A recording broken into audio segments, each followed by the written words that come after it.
Olá, homens e mulheres da minha vida, sejam bem-vindos ao nosso mundo e a mais uma história envolvendo traição aqui no canal Silvana Henrique através da Rádio Infidelidade. Boa noite, Sil. Me chamo Giovana, tenho 20 anos e acompanho o seu canal faz aproximadamente um ano.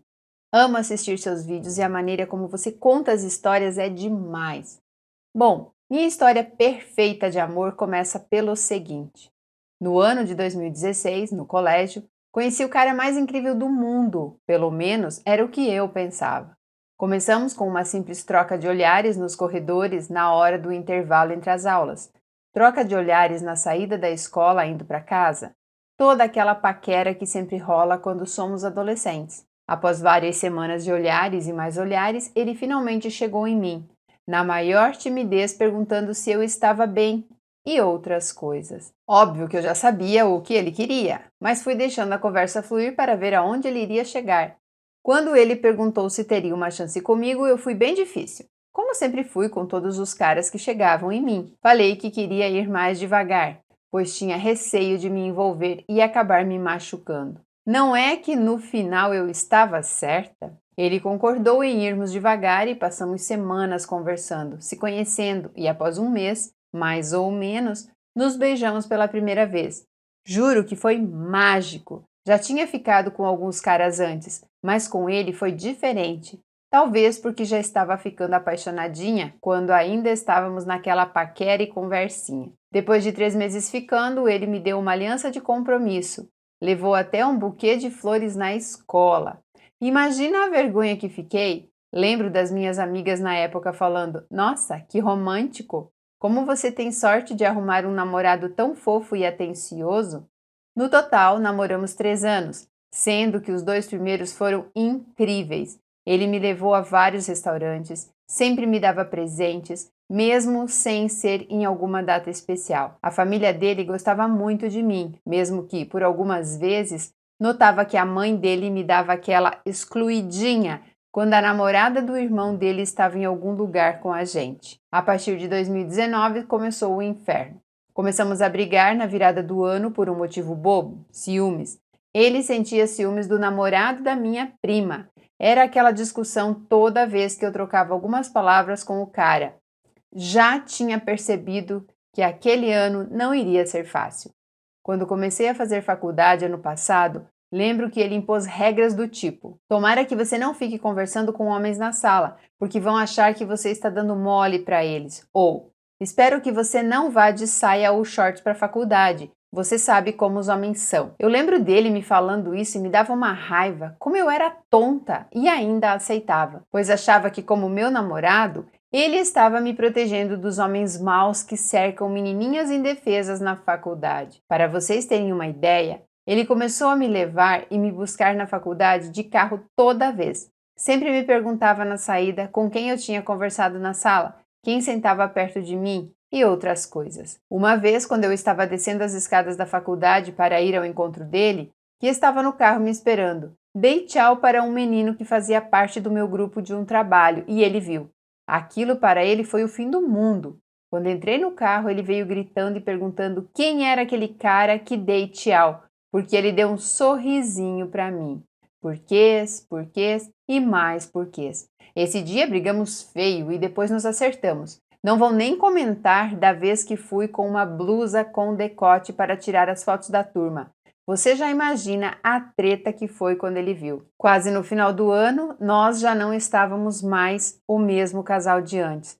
Eu andava estressada por causa da faculdade, ele também fazia faculdade e tinha reuniões de segunda-feira lá. Brigávamos incessantemente toda vez que estávamos juntos. Em um domingo, ele foi almoçar na minha casa e, para variar, brigamos por um motivo besta. Ele foi embora putinho e não conversamos mais aquele dia por WhatsApp. Nos ignoramos na segunda-feira até que à noite eu chamei ele. Perguntei se ele estava bem, se queria conversar e ele simplesmente disse: "Quero terminar, não aguento mais te ver." Claro que em outras brigas já havíamos falado que o certo era terminar, mas nunca chegamos de fato a terminar. Mas dessa vez eu senti que era para valer. Eu insisti demais para que ele não terminasse, que não conseguiria seguir em frente sem ele. Eu sei que estava iludida pelo namorado perfeito que eu criei na minha cabeça, como uma última forma de tentar salvar aquele relacionamento que, na real, já estava perdido. Chamei ele na minha casa dizendo, seja homem e venha terminar na minha cara. Falei isso de seja homem, porque você sabe como a masculinidade fica frágil quando você fala para o homem que ele não é homem. Ele concordou e veio até minha casa. Quando ele chegou, estava com a cara inchada de choro, com os olhos vermelhos. Conversamos e insisti para que ele me desse mais uma chance, que eu iria consertar meus erros como namorada. Ele disse então que queria um tempo para pensar, e eu, toda iludida, achando que iríamos voltar depois desse tempo, aceitei. Agora que vem a bomba. Em uma segunda-feira, após quase uma semana do tempo na faculdade, minha amiga chegou e me disse que estava saindo do shopping no domingo esperando o Uber e adivinha quem passou todo felizinho com uma menina no carro? O filho da puta. Ele acenou para minha amiga de propósito para ela ver com quem ele estava, sabendo que ela me contaria. Eu fiquei irada. Cheguei em casa e mandei mensagem esculachando ele, falando: você quis um tempo para ficar com uma vagabunda qualquer? Quem é essa piranha? E ele se esquivava falando que era apenas uma amiga nova que ele tinha conhecido e que não era ninguém de importante.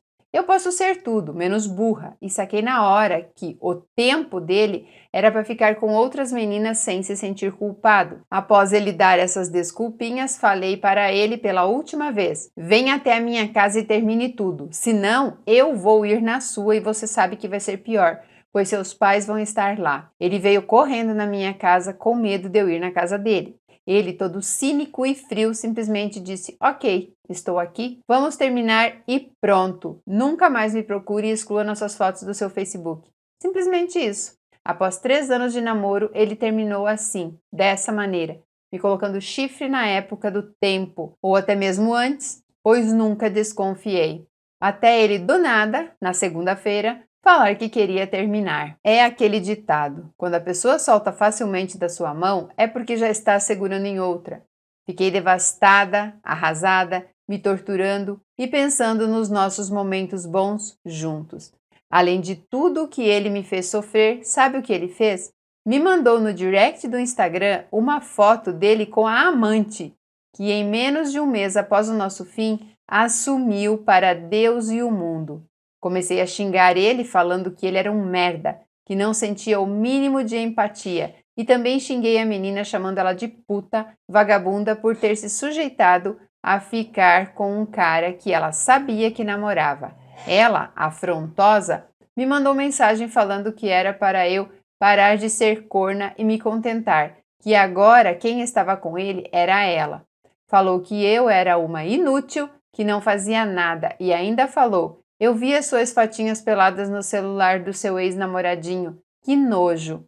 Como se fosse crime eu ter mandado nudes pro meu namorado, né? Apenas respondi: se vocês precisam ficar olhando fotos minhas pelada para ter um pouco de emoção no relacionamento de vocês, que nem começou direito ainda, sinto muito, mas estão começando meio errado.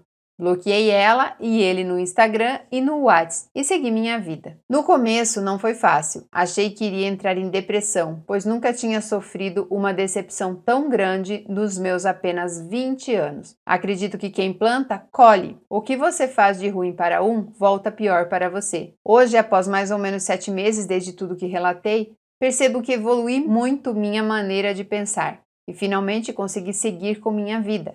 Feliz e, de uma certa maneira, mais livre do que era antes. Sei que estava com uma dependência emocional muito grande, pois o meu ex foi meu primeiro namorado, tive minha primeira experiência sexual com ele. Enfim, sinto que tudo o que aconteceu era para acontecer. Acredito muito em destino e no final foi uma experiência de várias que ainda vou ter. Muito obrigada por ler, Sil. Te admiro muito pela grande mulher que você é e espero um dia me tornar uma mulher forte e independente igual a você. Traição, traição, traição. Gente, eu acho que não existe uma sensação pior do que a de ser enganada. E assim, pior ainda quando a pessoa quer te mostrar. Ele queria um motivo para terminar com ela.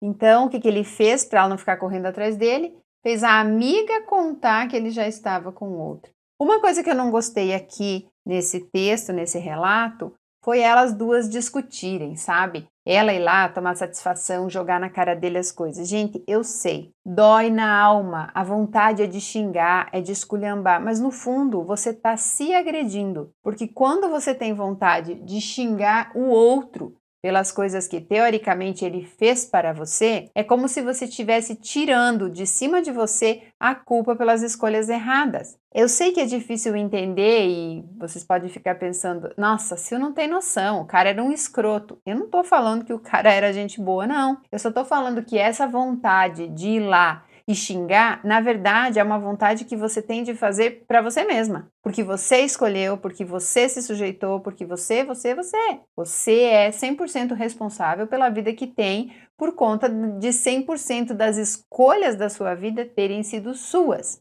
Quando o cara apronta na primeira, você já tem que ficar esperta. Quando ele começou a cobrar, ela falou, ela já sabia que o ano de 2019 não seria bom. Ela disse aqui, e o que ela fez? Continuou. E ele, o que ele fez? Tá bom, fica aí de step enquanto eu curto a minha vida. Porque eu sei que você tá comendo um caminhão de merda por mim e eu faço com você o que eu quero. E aí começa a massagear o ego do cara. Ó, eu não quero ver você conversando com carinha, eu não quero ver você com isso, eu não quero ver você com aquilo. Na verdade, todas essas ceninhas que ele fazia aí era para te humilhar, para mostrar para ele mesmo que você era dominada por ele. Então, quando a gente percebe essas coisas, como por exemplo, não quero que você faça isso, não quero que você use isso, não quero que você faça aquilo. Vocês têm que acender a luz vermelha do relacionamento abusivo. Não fiquem achando que isso daí é prova de que o cara te ama. Não, é prova de que ele se sente seu dono. Eu fico muito feliz que depois de 7 meses ela entendeu e seguiu a vida dela. E deixa ele lá com a outra. Agora, da mesma forma que a outra mulher é uma... Eu não vou falar aqui, né? Mas uma estúpida. Vou falar outra palavra. Mas deixa quieto, estúpida tá bom. Uma estúpida por vir bater boca com você e ficar falando que viu suas fotinhas peladas no celular dele, ela na verdade não queria falar que viu as fotos, ela queria falar, olha, ele me deixa mexer no celular dele, eu vejo tudo que eu quero, entendeu? Então assim, tudo que você tiver que resolver com uma pessoa tem que ser com o seu ex, não com a amante ou com a atual. Essa pessoa, ela tá a par de tudo isso, ela não tem nada que ver com as suas escolhas, nem com as decisões que ele tomou. Então, gente, vamos parar com essa história de ficar batendo boca com a outra, ok? É muito ridículo isso tudo. Tá bom? Eu espero que vocês tenham gostado dessa história. Adoraria ver os comentários de vocês aqui e eu aposto que a Giovana também adoraria. E não esqueçam, né, de se inscrever nesse canal, de se inscrever no canal dos homens. E até a próxima história real aqui na Rádio Infidelidade.